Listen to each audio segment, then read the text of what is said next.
just go ahead and introduce yourself?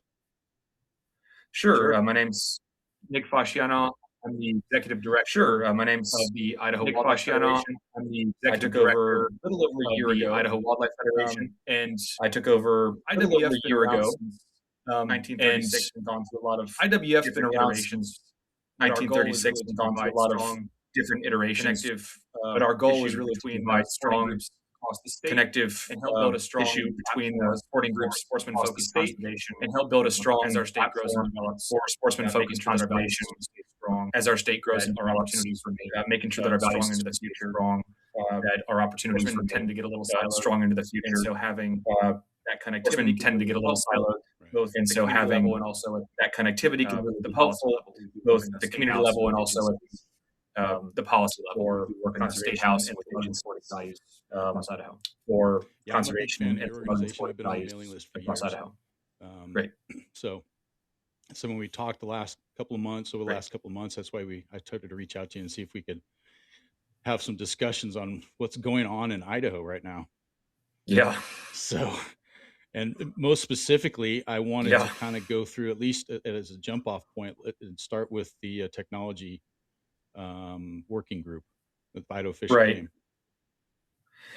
Yeah. Do you want me to just jump right in? Yeah, let's just hammer down.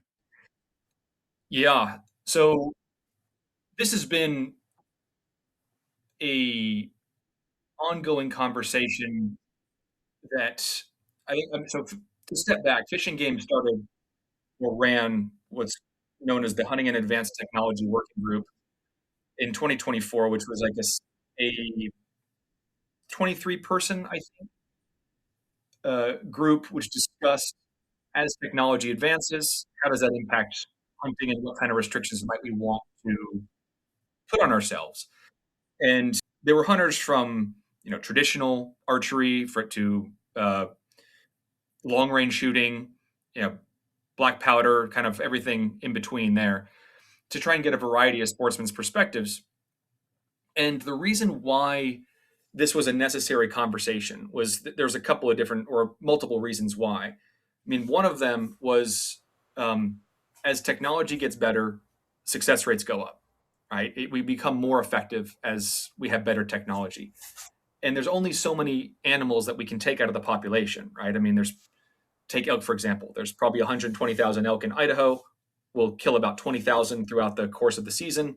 We'll have 120,000 elk in Idaho next year, right? If that goes up to 22, 23,000 every year, then at some point, the only thing that Fish and Game can do is cut opportunity, right? And as an Idaho resident, I want to be able to hunt every year.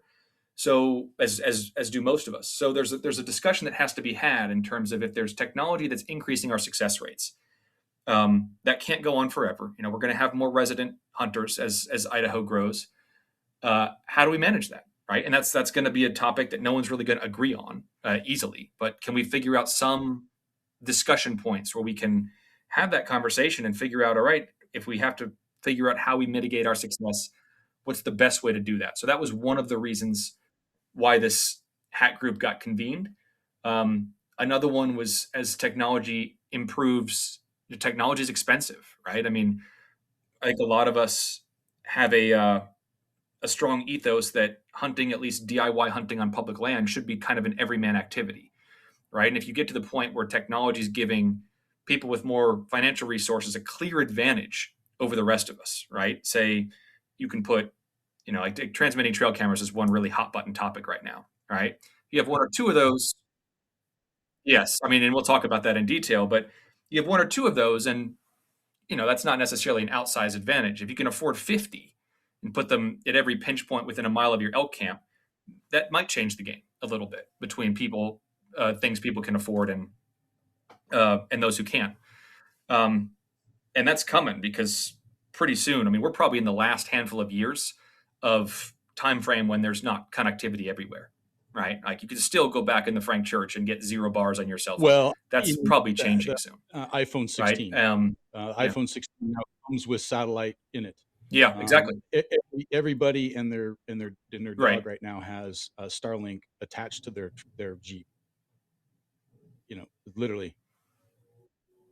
Ooh, Having a technology issue. It looks like I lost Nick. Hear me? There you go. Yeah, sorry about that. It's always good to have a technology hiccup in the middle of talking about advanced technology. Yeah, no doubt, right? Well, that's the world we live in. But where I had left off was basically everybody has got a Starlink Mini attached to their truck, their Jeep, their Yep. ATV or UTV rather. They're everywhere, Yeah. and so people are connected now, even when they're hunting, which is actually kind of sad. But Yeah, but that's the way the uh, world's going, right? And right, there's no like, I think I can be pretty agnostic on what the right solution is to address this, right? Some people will favor yeah, more restrictions than others, but something's going to have to happen. And so I think the right, when Fish and Game put the hat group together, it was really, and they had pretty narrow parameters around that group, right? It was really just to discuss ungulate hunting, because once you throw wolves in there, it becomes a whole other, uh, other yeah, thing, whole other thing. But it's obviously a conversation we need to have, right? I mean, just based on the trade off between success and opportunity, you can see the need for that conversation. And when you throw that egalitarian aspect in there of like, I'd like to be able to be as much as possible on the same footing as someone who can mhm, afford a lot more technology than me. And then, of course, there's fair chase considerations, right? Which will get rolled into everything, right? And when you get technology that's good enough, um, where does that blur the line on a fair chase hunt? I think that the conversation has been a little more dominated by the fair chase aspect than was probably really the main intent, right? That trade off between success and opportunity is a really big driving force. Fair chase comes in as well, but that's not the only consideration. yeah, and it's part of the North American model too. I mean, it's Right, right, and I, uh, I looked at some of this stuff in detail, and I'm not just to be transparent. I'm not necessarily opposed to what's in that document through it, and right. so I think there's probably some good that came out of it, but there's some people out there that are not pleased. Yeah, and it's hard to say what which. I mean, so Fish and Game did a lot of outreach both during the hack group and then Hmm. afterwards. Um, and I think it's. I mean, they're a state agency, so there's only so much they can do when it comes to really framing up what the intent is. But I think there's a lot of education that kind of will take time to happen as the sporting community gets comfortable with the idea that we're going to have to figure Hmm. out solutions here. And some people just kind of felt blindsided. They weren't really following the process. They felt like the restrictions came out of nowhere, and so I think that's causing a lot of the pushback because you have seen a pretty vocal. Um, well, it's been controversial since these recommendations have come through. I mean, during the hack group, it was one thing, and then there's sort of a series of surveys. But really, what kicked it off was the most recent commission meeting where they made these recommendations to have restrictions between August 30th and December 31st on thermal optics, on transmitting trail cameras, um, night vision Right, optics, and drones, addition to some smart optics on rifles. And they've since amended that a little bit to, uh, I believe it's November 15th through December 31st. First, in expanded method of take areas, you can still use this stuff for wolves if you're hunting wolves only, right? But it gets hard to enforce. The but that's what's caused a lot of the blowback is sportsmen upset that they feel like these restrictions got imposed without real um, discussion among the sporting community. So we'll see how that right. evolves. I mean, these recommendations were passed by the commission and will now head to the legislature. I mean, in an ideal world, we prefer to see the commission, which is attempting to make decisions in a science based way. Right? They take hunter input, then they do what they feel is best for the long term health of resource and our hunting Right. heritage. Right? The legislature is designed to be more immediately responsive to what people want rather than necessarily a science based approach. So there's there's those dynamics, right? But it very well could result in a situation where the legislature takes action and doesn't approve them, and then we're kind of back to square one in terms of figuring out what we're going to Right. do. So let's go through them, man. If you're okay Yeah, with it, I'm gonna click to a screen so I've got it in front of me. I really need to get to a point where I have two monitors, but yeah, it does let's help. So I have it up here, and I'm just kind of looking at it.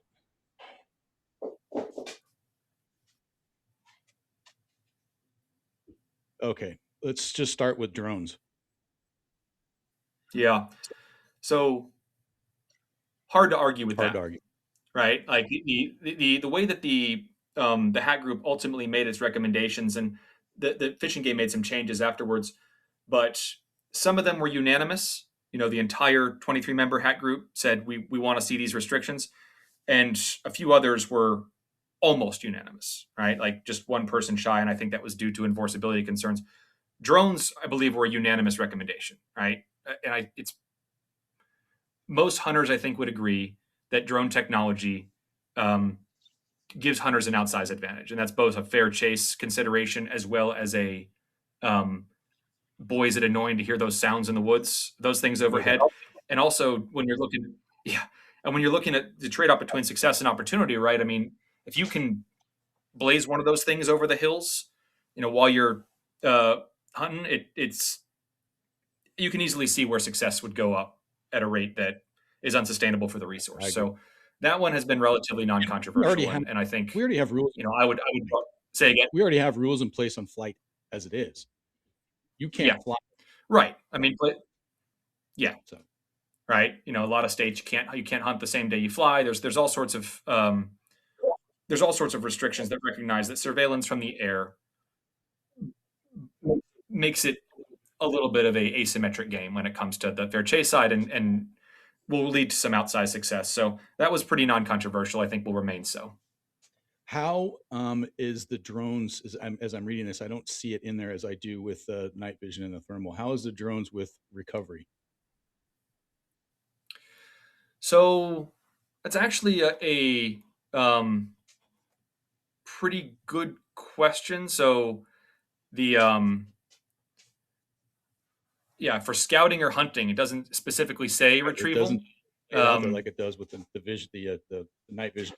yeah, right. And so you know, therein lies some level of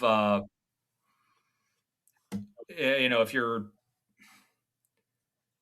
it's a game wardens discussion with game wardens. You could see like if you're the only one who you're if you're out there hunting by yourself and you filled your tag and you've shot an animal and you're trying to find it, you know, versus if you're hunting in a hunting party with people who still have unfilled tags, and you can get into an interesting gray area Conversation. here.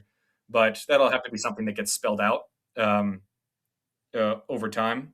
And when it comes to retrieval, uh, yeah, I mean, if you're talking about open country where you can see the animal versus in thick timber, drone might not be as helpful. Sure. But yeah, that'll be an interesting one to parse out. Well, and the reason why I bring that up is because obviously the goal is to recover the game. You know, and truth, again, full disclosure, I lost an elk this year, muzzleloader Right. season, and it was terrible. It's tough. Like it sucked bad. I hunt cow elk seasons for the purpose of I like to hunt with a black powder, and I like to throw my freezer. Right. So to wound that thing, and it was a liver shot, and I know it's not going to survive. To Right. not be able to find that because once it got into the tracks with the rest of the herd, it was impossible to try to determine when was Yeah. what. Um, that technology Yep. Because and they don't always bleed good with those muzzleloader they don't, shots. and Yeah. so it would be a I really mean, good piece of technology to try to use to try to recover that. And so a lot of people, because there's no rules against it, if you wound an animal and lose it, a lot of folks will go back out and continue to hunt, and that's perfectly yes. legitimate. I didn't, but that's my personal choice, right? I filled my tank on that. Yeah. That's my personal choice. So how does that, are we at a balancing point where some of this technology, and I'm going to go down the path with the thermal particularly to help recover game, does that help reduce the amount of loss? Yes, probably. I mean, like this has been one of the more hotly debated I topics can imagine. because, yeah, I mean, just given thermal optics, especially in thick Hmm. country, really could aid in game recovery. Right. The question just becomes how do you enforce the Right. difference? Right. If you've got a thermal optic on you during big game season, and again, if you're out there hunting yourself, and I'd like to think that most people would do it ethically, but there's a real enforceability concern here over if you're using them and you just throw those, a thermal optic up to see look at a hillside, you're not just going to see, your animal, right? You potentially see a lot of things. Certainly, if you're doing blood trailing or something like that. I mean, I know uh, folks who do this for game retrieval. It can be quite effective, but the question really just becomes enforceability, right? If are we going to end up in a situation where a lot of people have them and they're utilizing them for, ostensibly for game recovery, but they've got them and they can use them for other things too. It's harder for conservation officers to make that call when you can have them and are utilizing them for those purposes. So that's sort of the nature of the reason for that additional restriction. But boy, is it a tough call, right? I mean, like we've all been in that situation. It's gut wrenching when you've got an animal and you've hit it and you don't know where it is, and especially elk, they can go a long ways after they've gotten Yeah. hit, and once that blood trail dries up, what do you do?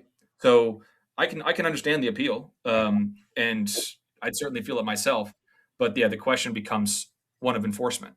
And the one thing about these restrictions is it is easier, I would argue, and I think the commission argued this, to have more stringent restrictions and then pull them back over time than sort of make, as this technology gets better and cheaper and more people buy this stuff, it's harder to then pull it back after that. Right.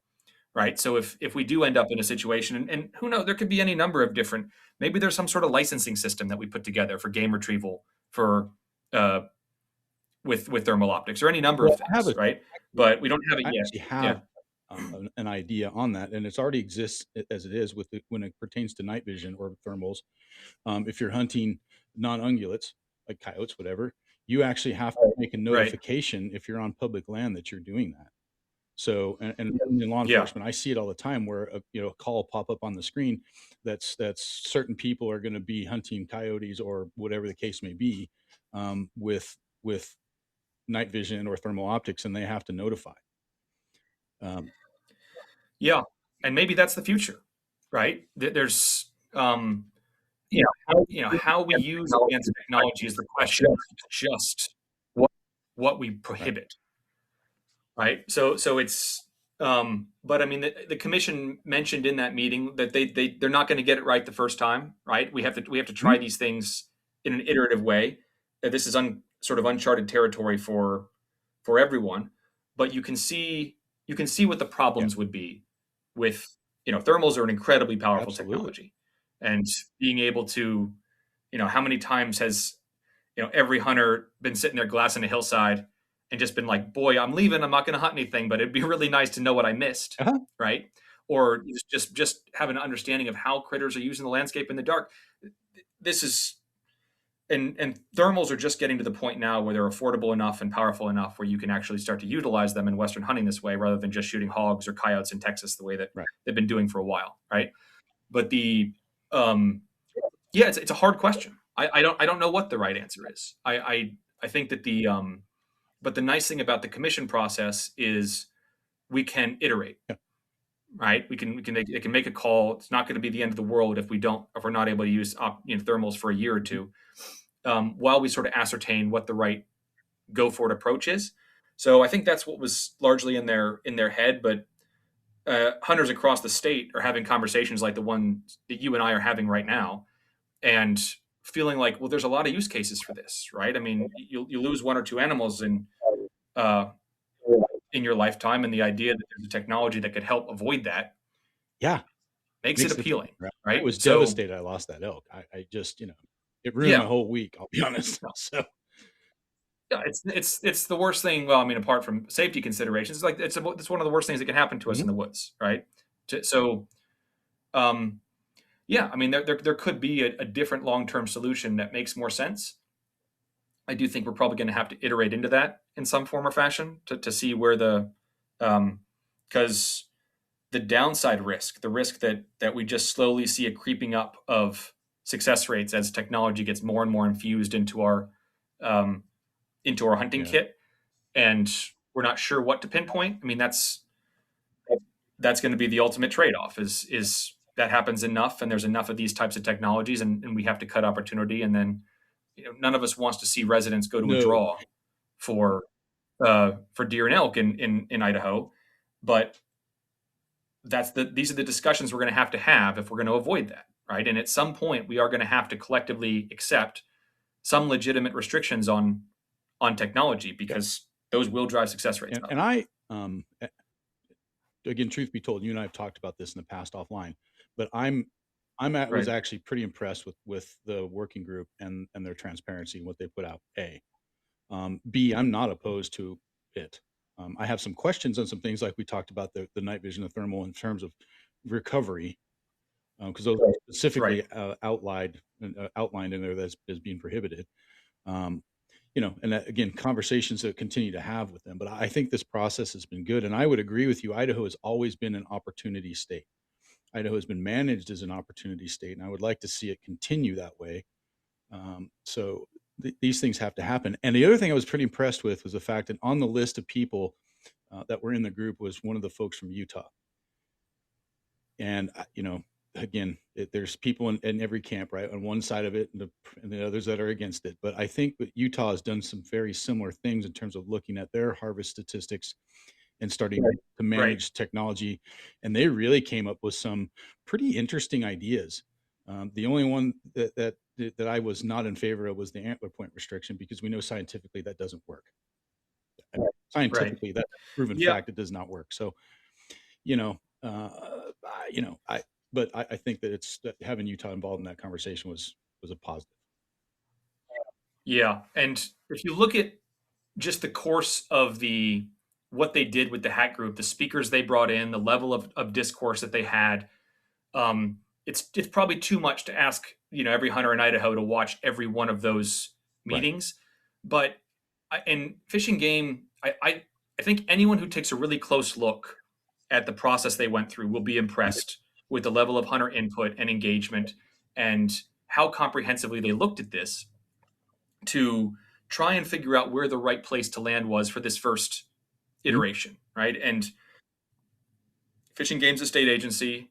PR's, is always a troubling game for state agencies. But I will say that most of us who really followed the process were impressed at how much hunter input they and if you watch that commission meeting, you can see all the commissioners kind of agonizing over this, right? Understanding this was going to be Sure. controversial, recognizing that this was a very robust process, knowing they were going to make people mad. This is how we want to see this done, right? The process, while it may not always land where people want, the process is still how I'd like to see it happen, right? Get really good, diverse hunter input, bring in perspectives from all over the place, look at what's happened in other states and what kind of restrictions. Many Western states have restrictions Right. much more draconian than what anything we're proposing in Right. Idaho. And again, we can always disagree on the result and change them, but I do think that they deserve credit for the process that they've gone through, and the we are really trying to keep it a strong input but still science based Space. approach on how these restrictions are going to get navigated and how we make sure that we're going to have long term opportunity in the Right. state. And that's probably been my biggest concern with the reaction to these restrictions is people having less issue with just the restrictions themselves and more, I'd say, the process and the way the commission went about it. And that I do find concerning because right now we've for all its problems we've got it better than most other states I would. do in Idaho with our commission decision making process. It does help insulate us from you see a lot more anti-hunting movement in other states. We're not there yet in Idaho, but as we move along, we want to make sure the integrity of our process and the focus on science-based management remains sacrosanct. If it's just majority rule, then as demographics change, we will our hunting rights will become more and more endangered. I do not want to see that I happen. think. Right. So a close look at the process really helps here and saying like they did a better job than I think most people are giving them credit for at the And moment. like I said, 100%. We are Yeah. parallel lines on that one. I've read through this stuff and I watched some of it as it was going on, and I was pretty impressed with what they did, how they put it together, and how they put it out, and the transparency of it all. I mean, it was really, I don't know how much we could ask, Yep. how much more we could ask for. in a program. Sure. Yeah. Um, yeah. Thermals are one of the controversial ones, Sure. and then there's, if we want to talk about transmitting cams or where you want to No, go next. I'm gonna save that little gem for last, but I think we can just Yeah. with the thermal and the night vision. I was gonna go down the next one to smart optics. Again, with Yep. that's I'm in the same boat as drones with that. Um, as a as a law enforcement precision marksman for a long time, shooting precision rifle matches and having been behind a long gun, spent a lot of time shooting professionally. I and having used that technology, I would agree that that has no place in the field. It's great for a match, Yeah. great for law enforcement. They're fun to use. Yeah, it's fun and it's great for the military. It's great for Yeah. police work. It's good for all those things. But as far as putting it on my scope and pushing a button and making it all happen, I still have to have user input. Yeah. So I agree. And it takes away sort of that self-enforcement mechanism of what, the maximum distance. I mean, you got something that can dial your shooting solution for you. right, Uh, and we're all, I mean, we already have apps that, you can say, all right, I'm at 8,000 feet. This is the load that I'm using. This is the optic I'm using. How do I dial my shooting solution? And it can give that to you, but then you still have to still do could it, do it right? correct. So there's at least that layer of, yes. Um, I haven't found as much controversy, and certainly there's been a robust discussion over long range shooting in general, right? Some people very in favor of it. Some people more, how far is far enough when you're shooting at a live animal. We're going to have that discussion A for a long long time, right? But when it comes to smart optics, that is somewhat less controversial in that everyone can see the writing on the wall. That's already really, really good.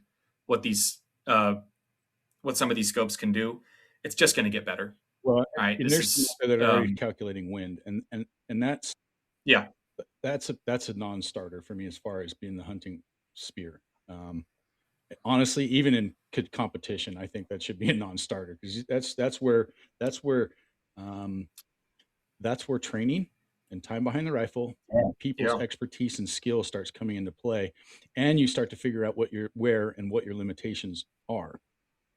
Um, yeah. so It's really hard to make a win, especially in like some of this mountain country where there's, what's happening right in front of you is not what's happening at the right. target, right? And you're talking about differences across canyons, things like that. Making a good wind call is that's expert level marksman stuff over at least over longer distances, right? And the And it's yeah, like just from my professional experience, right? Just from shooting at that level, et cetera. Every caliber, I don't care if it's 308 to 300 Win Mag and all points in between. The ballistics of that between 100 yards and 400 yards are all about equal. yeah, yeah, Your ballistics coefficient and wind and gravity and all these different things start taking into account beyond 500 yards, starting at 400 and really start to make a factor at 500 yards and out. If you have to have your stuff in a group, your poop in a group in order to make shots beyond 5, 6, 7, 800 yards, you have to know what you're doing. You have to train. And you know, there's those of us that are good at it. I personally have self-imposed limits with a center fire rifle. So right. I limit myself to 600, even though I'm perfectly capable and have calibers that go beyond that. But that's my limitation, right? If Yeah, I can yeah, get closer. and So sure. I mean, again, this is going to be an ongoing discussion. Everyone's got their own self-imposed limits. I do think it's worth always pointing out that what you can do prone at a range with a good rest is different than what you can do at 8,000 feet in the mountains do your pound, but at go for your 15 rest. degrees. Yeah, and certainly when there's fur on the other side of that scope, It it's matters. harder to make a shot, right? So, um, yeah, to some degree that's an experience thing, but even with comparatively just a regular uh, analog scope, Mhm. there's people are capable of taking these longer Yeah. shots, right? But with these smarter optics, it can really extend that without as much necessarily practice behind it, and you're going to get more wounded animals that way. It's there's a whole host of reasons where I feel like the smart optics part of it for hunting is less controversial. right? I The discussion over long range shooting in general certainly agree. is a hotly debated topic, but yeah, smart optics. We haven't heard as much pushback on I would that. imagine not, but Yeah. so muzzleloader, which is in my wheelhouse. So I think I have some opinions on it, but I'm gonna leave that one for the one of the next ones on the list. But I think where we're at with the muzzleloader season, Okay. muzzleloader hunter seasons, me personally, having been a muzzleloader hunter, I think that was on point. They gave us Which particular restriction are you talking they about? basically they just said leave it alone. Oh, More or right. less. Yes. Just Yeah. leave it alone. And I agree with that. Hmm. They gave us the bullet technology so that we can actually have good acting, projectiles that actually are ballistically sound. Right. Right. In terms of terminal ballistics, right? The days of shooting, and they're, I know that there are places where they're doing round ball, like Montana's got their heritage season, and I think there's a place for that. I Hmm. do. And I kind of wish Idaho would take a look at some of those opportunities. But in terms of just your inline muzzleloader, et cetera, they gave us good bullet technology, and I think that was plenty enough. I'm Yeah. Yeah. I mean, what would constitute a more primitive season is gonna, again, that'll be an ongoing discussion. I think people are at least content. A lot of people are at least content with where we kind of Yeah, are right I now. like so, Um, yeah. and I've hunted Yeah. muzzleloader So seasons in Idaho since 1997. So it's been yeah. basically the same with the exception of bullet. And they finally gave us decent bullets, and I was like, oh, there's a God, because there's a Yeah. lot of No. loss that comes with those bullets if you're not absolutely perfect. Yeah. I have a personally, I have a love hate relationship with muzzleloaders, right? Like I've had the same situation where, just the penetration's not as what you used to. By the time that smoke clears, boy, is it hard to tell where that animal went, right? In the snow, it's different, but the, they're great. There's a lot of real, uh, enjoyable aspects of using them, but they're, It's yeah, tough. I mean, how primitive is primitive enough? That's a, we'll have that conversation for forever Yeah, too. but I think where we're at as a state, we've come, we've come to a point where I think it's like almost perfect, honestly. Right. I like the Right. musket cap, percussion cap limitation. I have muzzle loaders that are set up differently for different states. But for Idaho, I have a gun that is set up for Idaho, and it's fun. I enjoy it. But what I tell people is every time if you're going to do this, and I had a buddy with me hunting out this year that had never hunted with a muzzle loader, and he was again like you, love hate relationship, right? um, but Yep. you have to be perfect all the time, and you only get one Yeah. shot at it. So, it adds an element for sure. What my buddy Sean, I just Sure. recorded a podcast with him talking about his elk hunt this week, and he said it's a different animal. He said it's not archery. He says actually I'm faster and better and do better at archery than I do with this dang muzzleloader. He said and it's certainly not a I rifle. agree. Um, he said Yeah. he said it was probably the most challenging hunt he's been on in a very long time. So Yeah. No, I have a lot of respect for the diehard muzzleloader hunters. I like what they did with the muzzleloader. So this brings me to the one that I've got some questions on, which is short range weapons. And this is Right. their recommendation is very vague. And I'm going to preface some of that. So basically in here, the recommendation is, and I'll read it for those out in the world. The HAT working group recommends that the commission consider the weapons allowed in the short range seasons and whether they align with the intent of short range hunting seasons. Yes. Okay. And go. Yep. So I mean, basically, it's there's some contributing or sort of informing factors, right? Say like open sights rifles, Yep. right? Like there's been pushes in some places to have or iron sights to have like a distinct season for that, right? And um, it's an ongoing question of what constitutes um, kind of a short range weapon, whether or not you need to have a distinct season for something like that, right? And there hasn't really been clear consensus on this. Like there's folks who have pushed for say a traditional archery season, or sorry, like just for stick bows for recurves and things like Right. that, as opposed to compound. There's folks who have pushed for an iron sights only rifle season, and it's again, this is one of these sorts of things that's going to be an ongoing discussion. But how many seasons do you want to Yeah. have, right? Versus lumping things into just okay, short range weapon season. So you create a special season for um, one group, and then the other group gets upset that they don't have one themselves, right? So it's I think they were asked to address this, and um, it's a hard, tough question to answer. It's tough to get. They were really striving um, for unanimous or near unanimous consent, and this one was just pretty thorny. So yeah, that ended up being a pretty vague It is pretty thorny. recommendation. Because Mhm. again, as a muzzleloader hunter, I mean, I'll hunt rifle hunts, etc. But um, this past year, I built a 45 caliber smokeless muzzleloader. So basically, Mhm. it's a single shot rifle that I stuff through the.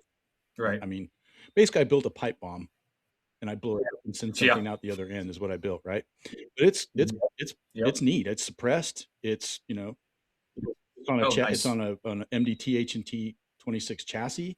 It's a bolt action rifle. It's what it looks like. Um, Yeah. I even went so far as to take a plastic MDT magazine and cut it down, have it machined out, so I could put additional reload, a single reload in that, in vials and different things in a waterproof container, stick it up Sure. underneath there, so it actually looks. I mean, it has the look and feel of a bolt action rifle for sure. And in Nice. Idaho, it's legal during the general season, and that is Right. my preferred weapon during the general season. So, Yeah. no, I mean, during general seasons, we can play with all sorts of stuff, right, right? The more short range seasons, it's still a little bit of a question as what you have in there versus what you carve out for something specific like the muzzleloader season. Um, but yeah, getting there was, and again, when you're looking at okay, what's really going to affect opportunity, right?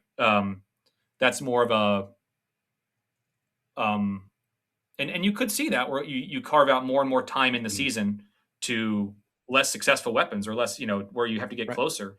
That's one route we can go.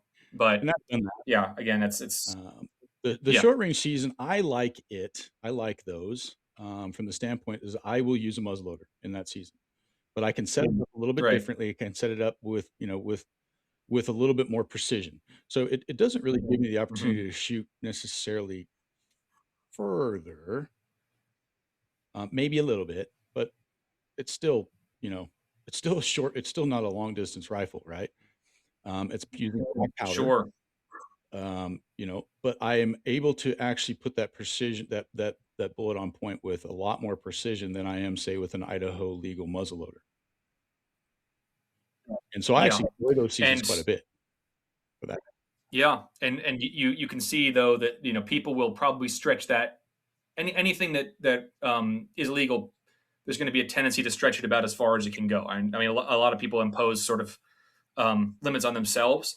Not everybody does, and so it's just going to be a trade off of um, how many animals are we taking out of the population, right? Not just how many are we actually recovering. How many are getting hit, and wound loss is certainly an issue, but it's yeah. I mean, when you get a recommendation like that, just they couldn't figure out a clear path to consensus in a way that um, would more discussion needed They kick the basically can on down the that. road.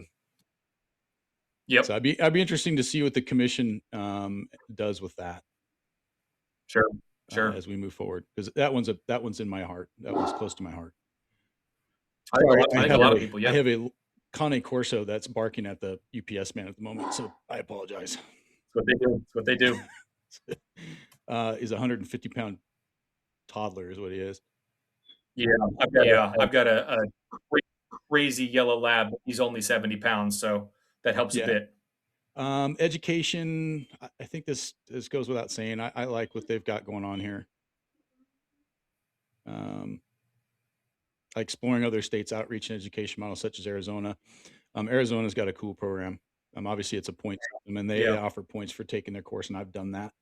I think I've taken more hunter safety courses in the last couple of years than I took in my entire lifetime growing up. But I think pretty Yeah. neat. Yeah, I think, I mean, learning from other states and figuring out what's working. We always going to want to do things our own way, Yeah. but and they generally do a pretty good job of talking to each other. You know, they've got the Western Association of Fish and Wildlife Agencies. They've got a kind of a number of connective Yeah. points to kind of discuss how things are going in different states. But yeah, I mean, that's going to be an The one ongoing. bullet point in here that Uh, I don't see that I'm a little disappointed. I would have liked them to bring back more of the field day stuff. yeah, Let's get these kids out in the field um, and actually do some stuff. I think it's kind of a shame that they're not putting as much focus on that as they used to. I think it's also going to be something that we're just going to have to enact more of, you know, outside of Fish and Game. Mhm. Certainly, I mean, for hunter safety, uh, you know, anyone who's ever taught those courses, especially for younger kids, such a big component of it is watching them handle a Yep. firearm and say, are they able to do this safely? Do they have the maturity level to be out in the Yep. field? Sometimes it's that sort of gray area where, yeah, probably they could supervised, but by themselves maybe a little bit less so. But yeah, more field time for people learning is um, it comes both ways. It's hard to get people to do it from a volunteer perspective to teach them. It's hard to get people to want to come to dedicate the time. Yeah. So uh, I think they've been struggling, certainly since COVID. It's been hard to get people Yeah. to really want to go back to the full time in person. But there's a lot of benefit to it. Yeah. As far as the field day, I can understand the classroom portion. I can. But Hmm. the field day, I wish they would make that part of the requirement. I just, and put more emphasis on it. That's my take on Yeah. that. Transportation. Oh, oh. uh, I wish they hadn't kicked the can down the road on this one. Um, So which Hatworth the recommends that access policy be balanced to provide hunting opportunity, mindful of wildlife conservation, fair chase, and sustainable hunting through strategic management. yeah. I again, technology. We talked a little bit about it early on, right? With my CJ5, my gigantic side by side with a heater and all that stuff, right? Hmm.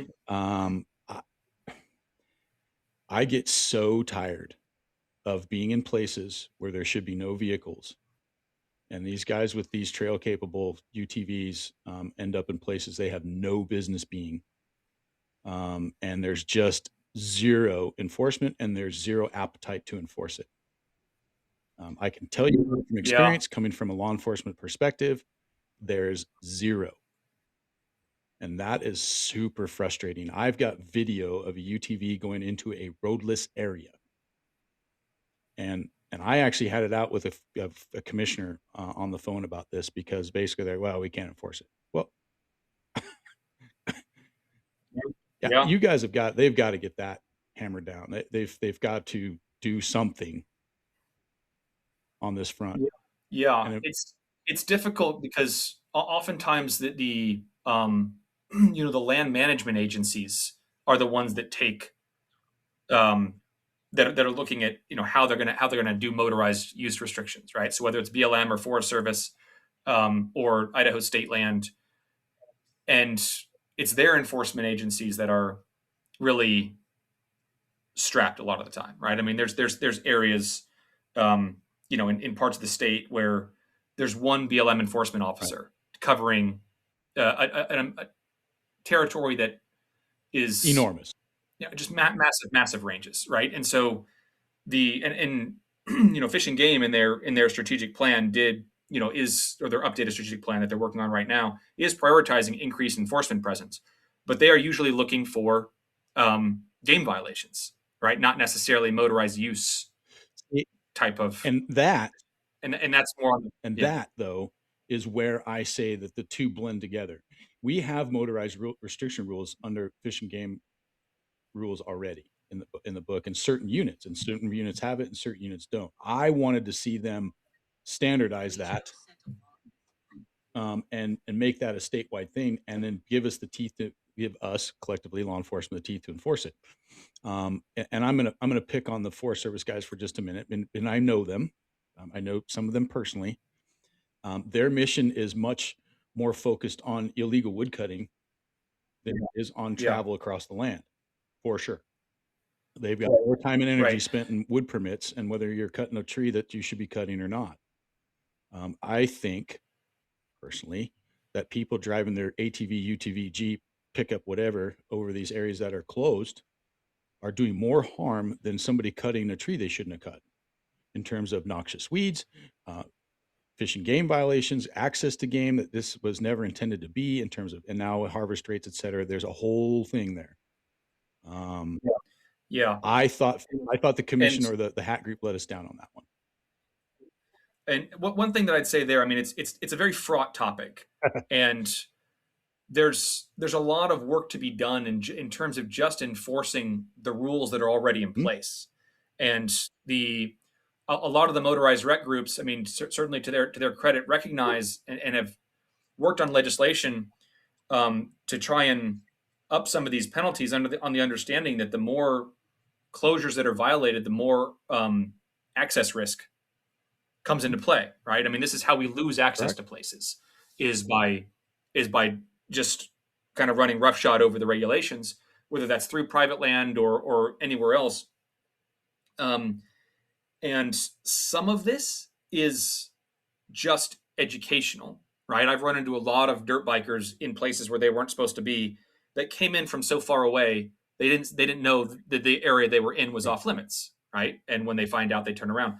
You see the same thing about some, signage and education is a great starting point here, but the enforcement side of it is an area that I think is all of us are always frustrated by. I mean, there's nothing more annoying than getting up at 2 o'clock in the morning, hiking way up to a ridge, um, and then hearing that put put sound behind you of somebody who's coming up on a motorized vehicle they're not supposed to be able to use. Yeah, it's a awful, helpless feeling. But the enforcement of that, I mean, is in the best interest of everybody, Uh-huh. right? It's for people who are preferring not to use motorized vehicles, but also for just the access for people who do. It's the more violations we have here, the more at risk, uh, certainly for private land, but for everything that access becomes. And we'd love to see more enforcement here. It's just a question of can we prioritize it? Can we get the money to do Right. it? Um, how do we work with the motorized rec interest groups to build out that platform? And a lot of the groups I've talked to recognize that this is an issue, right? Like we want to build a system where people are following the rules, but getting there is, I mean, again, that's one of those things where when you're dealing with something with the sort of with the hack group's mandate, um, that's a minefield. You weren't going to be able to get a real clear consensus done in a short amount of time. But so I get where you're coming from on this. I'd like to So see more enforcement across the board here, I in the but 80s and 90s here, yeah, a fishing game used to fly. They would fly. They had. yeah, I mean, I get it, it's money. Fuck, I understand, but they flew these areas, and would make note of where people's vehicles were and if they were in a place they should or shouldn't be. And if they were in a place they shouldn't be, nothing beats Motorola. They got on their radio and they yeah, sent somebody out there to go deal with that problem. I would like to see the state go 100% motorized vehicle restrictions during hunting season, instead of unit by unit, because that's what it is right now. And I'll give you an example. Weezer River zone, 32A has motorized vehicle restrictions, but 22 does not. right, That's asinine. That's asinine. And they need to go back to yeah. I flying mean, it and getting these guys. We and get these guys out there and do what we call in law enforcement a directed patrol. So we're going to fly this area today, and we're going to put our fishing game guys in this area, and we're going to go out and write tickets. In my world, we do that with traffic enforcement, right? We send motorcycle guys out to whatever intersection, and they write red light tickets. It's the same principle, and so you never know where these guys are going to be. And so what that does, the fear of that yeah, enforcement will reduce that behavior. yeah. And I'd love to see the rules that we've got now better enforced. What the rules should be is, I mean, we would like to see a situation where we get the most like everyone coming together as possible to agree on some kind of a compromise here. Because what we don't want is see huge blowback where they try and impose strong restrictions on one interest group, like in motorized rec, does have a lot of influence in this state, and then it invalidates the whole process, right? Like that can be a kind of a poison pill for everything. I do think it needs to be addressed, but to the degree that we can do it in a let's get ourselves together and sort Right. of hash out some I compromises don't here. I Yeah, don't think, and this is just me talking to me Brian talking to Nick right now, but I don't think the motorized sure, vehicle folks would have any problem with expanding the motorized vehicle restrictions statewide during hunting season. I really don't, because most of the motorized vehicle groups and Tread Lightly and all these different they're all they want the access and they want this stuff. They again, me speaking my opinion, and right. I just don't believe that they're going to have any heartburn with it. Um, Yeah, it's definitely a mixed bag. Some of them are looking to make sure that they've got the strongest reputation possible and are uh, would be okay with additional restrictions. Others feel like their rights are slowly being whittled away and are very reticent to allow for additional ones. I 100% get where you're coming from. I mean, my the vast majority of my hunting is done yeah, on my feet, right? As with a lot of the folks that I hunt with, and so these are questions that we think about all the time. But I can understand, like a handful of other issues. This is one topic where I could see the hack group being like, "Listen, this is such a fraught topic. We need a whole different group to work on this, right? Like, is it gonna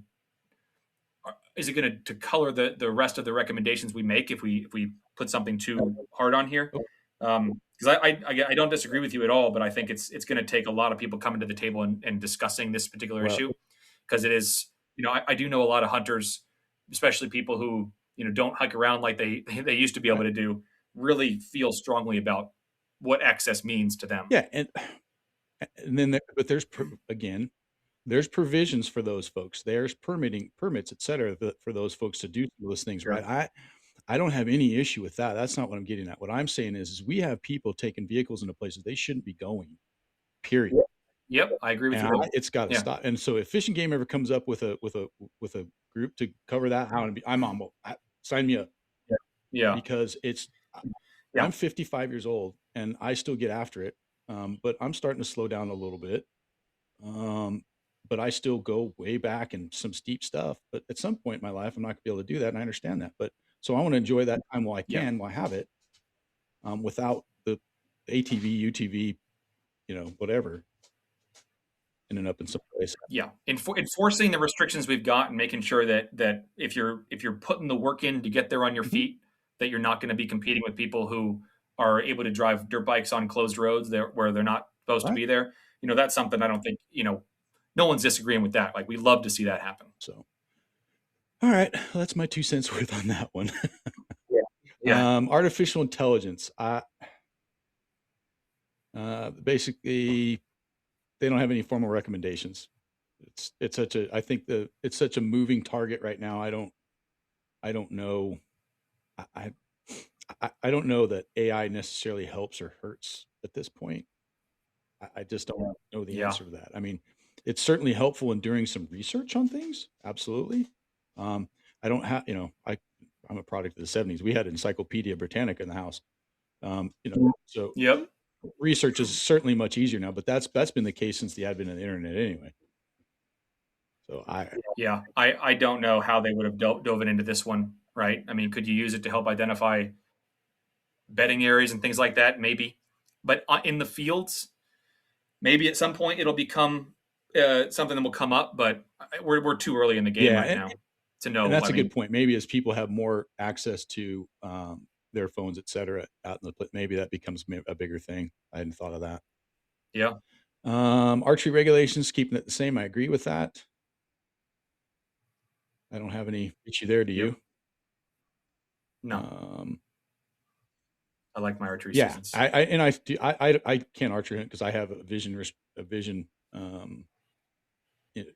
couple of eye injuries that I can't see up close. I can't see the pins at all. So Right. Yeah, it's a lot of people get into that issue. Yeah, I have a reasonable accommodation from Fish and Game for that. Um, but I still can't, even with a reasonable accommodation with archery equipment, I can't. It's nearly impossible. So I got Yep. out of that. When I got into muzzleloader hunting as a result of that. So, night vision, we talked about that. Thermal imaging, we talked about that. I don't think we need to cover that. Trail cameras. All Yeah. right, let's go with trail cameras. Yeah. So the one thing I'll say is that the way this restriction is written is important, Mhm. right? It's you know prohibited for the use of um, the take a big game, the scat for between these dates for August 30th through December 31st is what the final recommendations from the Okay. commission read. And a lot of the things that people ask about here are just to what fishing game is empowered to Right. regulate, right? This is not for personal safety. This is not for livestock security. It's not for, a lot of the other reasons why people would utilize a transmitting trail camera. This is for the purpose of Mhm. hunting uh, big game between these dates, right? And it's caused a lot of consternation. I mean, there's a lot of positives to transmitting trail cameras. One of the commissioners during the discussion said, it's great fun to interact with this kid, right? They've got a transmitting trail camera out 4 hours away. Image pops up. They have fun looking at it. um, but and it's different from when you've got your back 40 on an eastern whitetail property and you can get to your tree stand in 15 minutes, right? Like oftentimes our cameras are way back there, and we're still limited in terms of um, where we have connectivity, right? But that is going away, Mhm. right? We are having more and more connectivity in more and more places. And so Fishing Game was kind of looking down the Hack Group and Fishing Game kind of looking down the road here of what's obviously coming, and universal connectivity Okay. everywhere. Um, and yeah, I mean, do you want to be competing with someone who can set up a sort of a little wall tent village in some bowl in the middle of the Frank Church, put 100 transmitting trail cameras at every pinch point and Mhm. saddle um, and bedding area around you, and then try and go in and compete with that as just a DIY hunter who walks in there, right? I mean, that's a discussion. Like that's where it's going. Can you buy your way into success with technology like this more easily than you can now? Um, and there's certainly been, I mean, boy, has there been a lot of discussion about it, though, right? Like, certainly from things like, and there can be, again, look, what the right restrictions are here is up for debate, right? Maybe someday we'll have transmitting trail cameras be considered, um, to check the box on the regulation for trappers to track their chaps every certain number of hours, right? Maybe it'll be, you can see more and more exceptions. Maybe there'll be a limit on how many trail cameras an individual can have, and something like that. But you can certainly see a universe where uh, utilization of this technology really pushes things in favor of individual hunters, certainly those who can Yep. afford them, and drives up success rates. And so that was what led to their recommendation to say just during big game hunting seasons, August 30th through December 31st, we can't use them, right? And that's different from other states that just ban trail cameras on public land. And one thing I should say, this is on public land, Right. right? Private land is totally exempt from Public this. land and public So, access. So, well, that was the original recommendation from the Hack Group, but they changed that at the commission level to just say it's just land owned by the federal government or the state, oh, I would. It was. Oh, right? Not the yeah. It says they hadn't really socialized it well enough with the large tracts program and like the timber companies and things like that own a lot of land up in North Idaho. So they didn't want to push through that recommendation until they'd really discussed things with okay. them. So right now it's just on public land. Oh, okay. I was not aware of Yeah. So changes. yeah, but it's definitely caused a lot of consternation. Again, there's other states where they've just prohibited trail cameras on public land in general. Those tend to be the desert Mhm. states where everyone hunts over water holes and things like that. But yeah, another complicated topic here, but with an eye to the future, you can see why something like this would really make sense, right? Like Yep. it's when you've got connectivity everywhere, um, how do we deal with this, right? Like it's a I it's a really powerful technology. I wasn't surprised to see it, and I'm Yeah. probably and I don't know the public perception or the percentages of yay or nay on this, but I again was not disappointed to see that. So Right. Right. I think that there's a time and a place for them. But I think there's we have to start really looking at some of this stuff, and if we're going to have opportunity, and I think that was one of the biggest ones on that list. Yeah. Yeah. And for transmitting trail cams, the um the default for a lot of people is, well, show me where the problem is first before you restrict this, right? And Right. I'm pretty sympathetic to that Mhm. perspective. However, um, there's also a case to be made for looking towards the future and saying, if someone spends the money to buy 100 trail transmitting trail cameras, they're going to push back a lot more on further restrictions than if we get ahead of this early and then maybe pull the restrictions back over time to see what makes sense, right? Like it's worth looking down the road and trying to see what's coming Mhm. rather than waiting until there's a big problem for us to address and then figuring out how we pull things back then. So I can see both sides of that, but it's yeah, I this is one of those technologies that gets both in it gets into every category, right? It gets into success versus opportunity, it gets into wealthy versus everyman, and it gets into fair chase, right? Yeah. You're I, you're touching on all three of I those will say with this. with these things. I can't remember the brand name right now, so forgive me, but I can go to North 40 Outfitters today in Lewiston. I can buy a 4-pack of transmitting cameras for $100. Hmm. So even on my limited budget, I could put a lot of transmitting cameras on the hill. So, and I'm to those in the audience, I'm playing devil's advocate to a certain degree on some of this stuff. Like I said, I have some specific beliefs on it. I like the fact that they put some restrictions on these. That's my personal opinion. But and I come from a place where I've hunted in other places back east and other places where these things are used like religion. And they're able to take these Yeah. animals, whitetail and bears specifically, and actually really nail down times and dates. And they're able to do their research and open their spreadsheet as the phone dings, ding, and start making their notes Yep. on what these bucks are doing at different times of day, different times. I mean, the data these guys have back east is impressive, and they're getting it real time. That takes the work out of it. When you have to go back in and go pull your data card and then put this work together, I think that's a different conversation. And Idaho obviously got that right because they didn't include non-transmitting cameras in this. But when you get it to your Yeah. phone and it's not immediate, I get that's one of the arguments too, is like, well, there's a latency. I don't get it right away. I got that. But you don't have to jump the truck and drive to your camera and go figure out which cameras you're going to pull cards on this week. Um, Yeah. I mean, the one thing I'd say about that is eastern whitetail hunting is its own game, and you've got people who manage these properties and target specific bucks, um, and they're also generally, not always, but generally, in a situation where game abundance is not the bottleneck, uh, right? Like, you're I hunting. can actually debate that one with you. So the guys I know that use this stuff are using it on public land and they're using it in low deer density units. All right, then that's And different, so and right? their and their success rates are through the roof.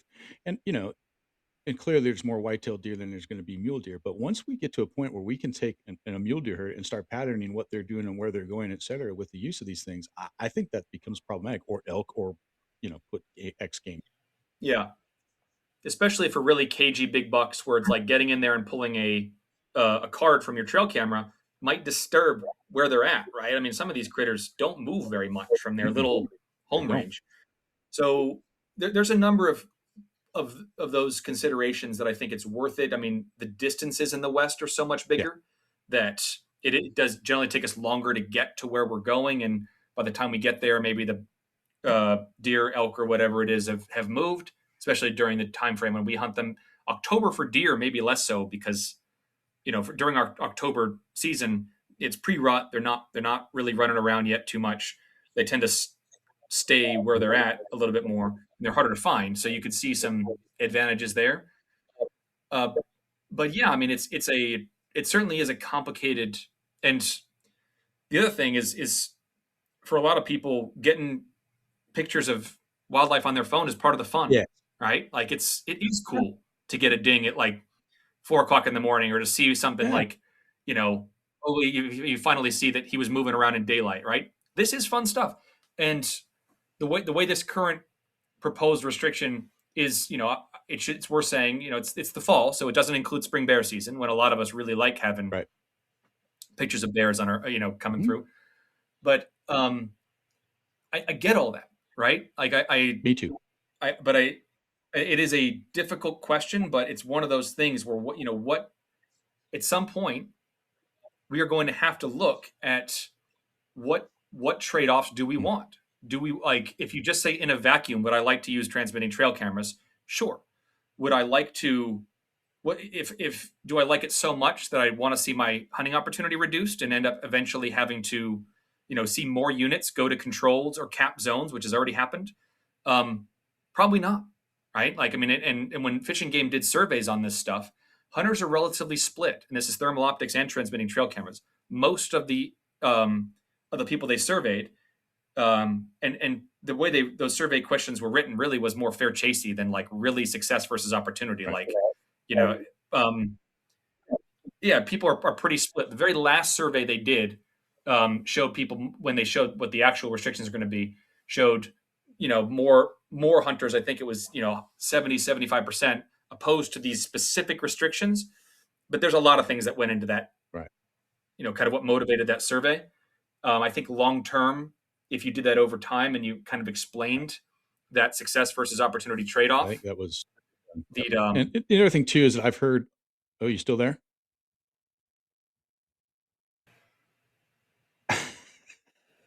There you there it go. is. Yeah, sorry about that. It's technology. Just tap again. Yep. It's all good. I was just saying that, some of the messaging too, a lot of people, there was some miscommunication or some misinformation that this was gonna apply to, private land as well, Right. and it does It not. does not. No. The guys I've talked to were super bitter about it, were on their own ranches, and I'm like, "It's not gonna apply to you guys. They can't dictate what you're gonna do on private land." Right. And it doesn't apply to ranchers who are running cattle on public land either. Right. For depredation reasons, for monitoring the safety of livestock, for personal safety. This Sure. isn't stuff that the commission regulates. Right. It's Right. the commission regulates the take of game animals, and or the take um, Right. of wildlife. And so a lot of that stuff, it's really worth pointing out. This restriction doesn't cover those things, right? It's Yeah. just, how are we utilizing, or how are we balancing this technology as success rates slowly creep up, um, to see, do we want to make sure we can hunt every year, right? Or we're Right. going to get more resident hunters. We're going to get, you know, there's already technology like Onyx and things like that Mhm. allows to make scouting easier and drive success rates up by themselves, right? So, uh, yeah, I mean, I'd say transmitting trail cams and thermals have been sort of the hot button, most controversial parts of this. But yeah, I mean, I think part of that is just having the conversation among hunters, is like, what's at stake here, and Yeah. um, part of it is going to be individual people's preferences. But when you're survey after survey, Idaho hunters want opportunity to hunt every year, right? And Right. you can't always, kind of have your cake and eat it too when it comes to being able to utilize every tool that exists. So this was the commission's kind of first bite at the apple of really, and you got to give them credit for the exhaustive process that they went through of trying to get hunter input. Yeah. There's going to still be a lot of people who are unhappy, but the process itself, and if you watch that commission meeting, they understand how um, emotional people are going to get over this. It's a real attempt to try and figure out the right solution. But hunters we're an animated group, so we disagree strong Well, sometimes. But I think that it's worth remembering the context, and that we're lucky that hunter-driven conservation and science-based management still run the day where we're at. And let's not shoot ourselves in the foot by getting so amped up over this that we really start to compromise our system, because it's what's keeping the wildlife abundance that we've got now, and what will help us maintain that abundance and all those sporting opportunities as our demographics change, as the state grows, as there's more and more pressure on our Mhm. wildlife resources.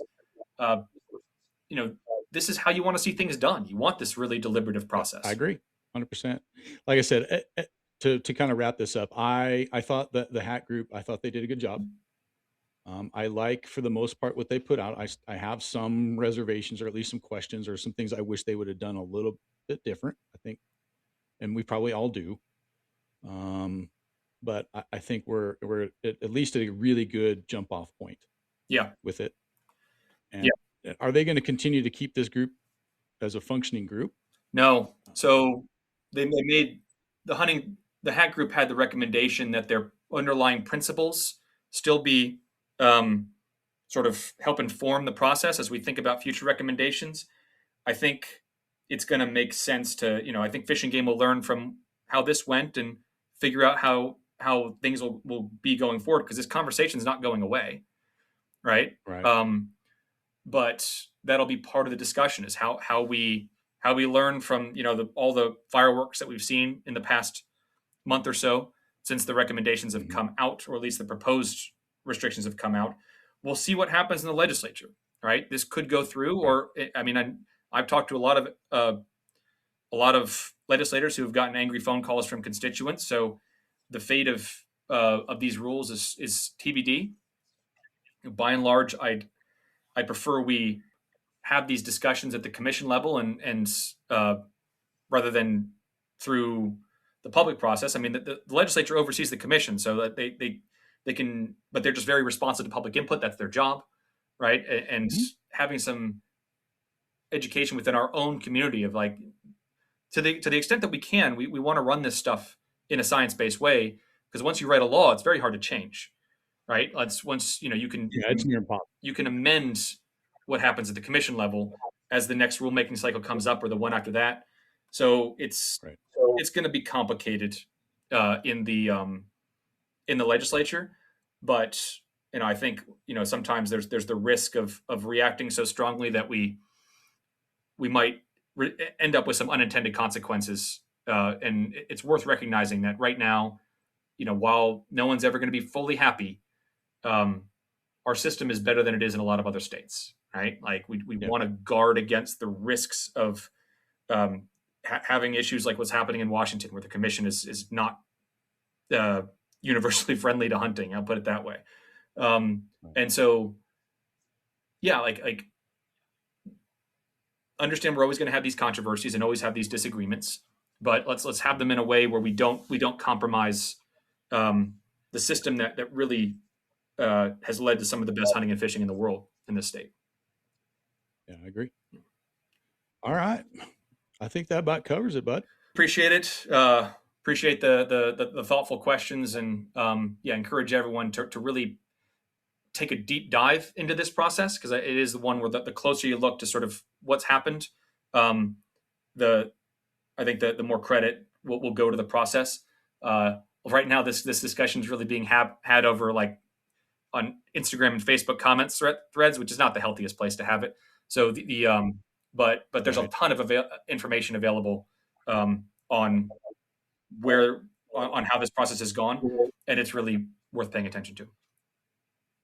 Yeah. I agree. All right. Nick Fasciano, everybody. All right, thanks, Brian. I really appreciate it. Live out here for the rest of my days.